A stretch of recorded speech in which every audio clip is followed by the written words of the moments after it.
a black woman recorded herself confronting her neighbor, who she claims makes racist shouts, slurs, makes these comments loud enough for her to hear. Here's the video. Realize I can hear you. So like every time you say like the racist things, I can hear you. Oh. Yeah. Whoops. We were just joking. Yeah, like when you yelled the other day, I could hear you. Oh, okay. Yeah. Sorry.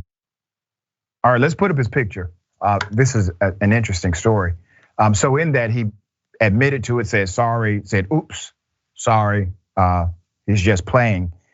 The text overlay on the video, she said, my neighbor literally yells racist things through the wall. I can't even escape racism in my own home. Joking, question mark? All right, so in an updated video, the TikTok user, her name is Sunshine Lively, identified her neighbor as Stephen Ryan Furtrail Jr. And per his LinkedIn account, he goes by Ryan F, okay? So that's him. He is currently in Mercer University School of Law. He plans on sitting for the bar in North Carolina in July of this year. Sunshine Lively has emailed Mercer, but has not gotten a response from them.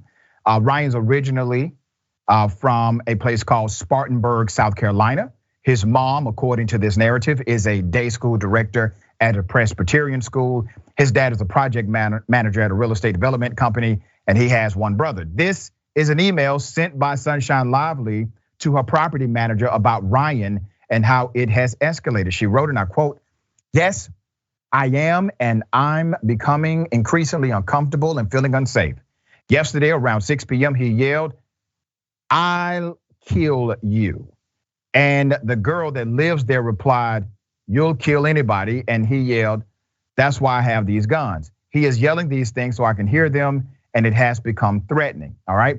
So when the property manager spoke to Ryan, Ryan played dumb according to the story, saying he had no clue what Sunshine Lively was referring to, but promised the property manager he would be more quiet, all right? So while her update video has been taken down by TikTok, in one follow-up,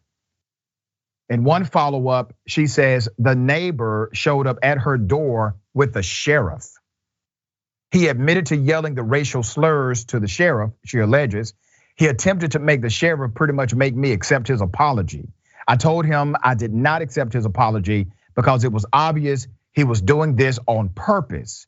She says she asked the sheriff to make sure her neighbor doesn't contact her again. She also says she plans to stay at a hotel for a few days and ask viewers to donate to her hotel fund via Cash App and Venmo. I am preparing for relocation, she said in response to a commentator who told her to break her lease and move. Now, this has actually been interpreted in a divided way, all right? So the situation divided some of the people who were exposed to it, with some criticizing the TikToker under her original video and arguing the man should be able to say whatever he wants to in his home. Others argued he could have been playing a video game rather than yelling the racial slurs at her. All right, so basically there's a section of people saying, well, maybe he's calling the black people on the video game the N-word. Maybe that's what it is. And listen, he possibly is playing a video game, okay? I'm not saying that's not in the realm of possibility. But when you look at his reaction when she confronted him, and he said, oops, sorry, I'm just joking. At that time, that's when you probably submit, well, I'm loud because it's a video game and I mean no offense by it, or something like that, I don't know.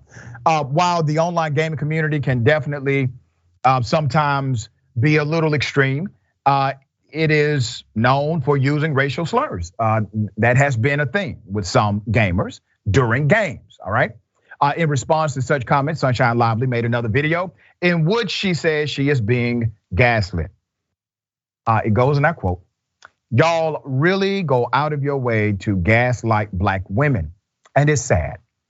I can imagine if a white woman said that she had a black neighbor who was yelling obscenities at her through the wall, y'all would lose y'all's minds, all right?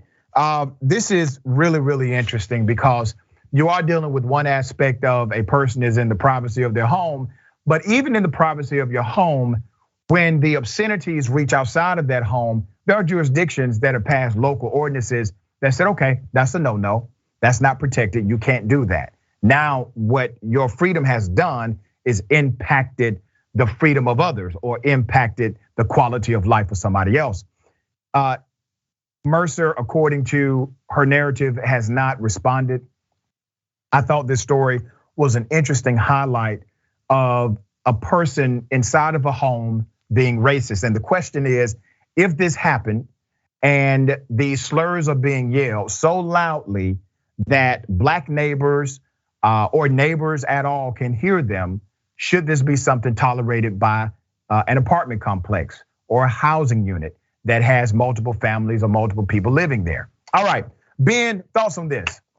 Yeah, oh my God, there's so many layers to this. I mean, first and foremost, to the people who are trying to excuse this man for saying slurs, like, it doesn't matter. Even if you're playing a video game, you're still racist. I hate to break it to you. If you're saying slurs, you playing a video game is not an excuse. Okay, next on top of that, threatening to like kill people. If you can hear it from like one room to another, and yeah, his reaction did really tell a lot about what his thought process was behind all of that. It really did make it seem like it's more intentional. And then the fact of like trying to bring in the sheriff to her home, like this is something that we need to understand, is that this type of violence, right? This vigilantism that is very popular in the United States, doesn't really happen in other countries like it happens here, depends on people categorically disbelieving marginalized people when they say, hey, I think this person might be threatening to commit some sort of act of violence, and people instead choosing to make excuses for privileged folks, in this instance, a white man,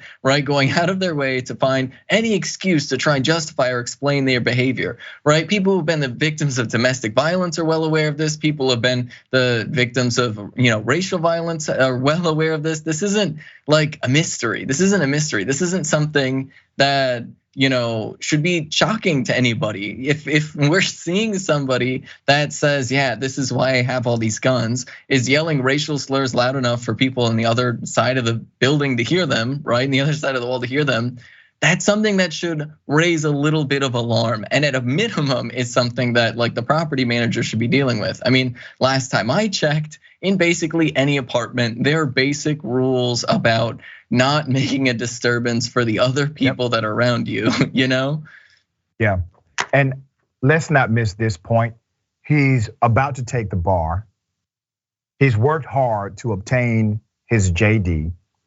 And no matter what element of law you practice, there's always an interplay with race and status in this country. We need more lawyers who reject that kind of verbiage than embrace it. One of the problems with our justice system at large is the fact that we still have systemic racism and bias. Well, that comes from deeply rooted sentiment about who people are around you. So maybe this will be an opportunity for deep reflection and an opportunity for correction for this young college student.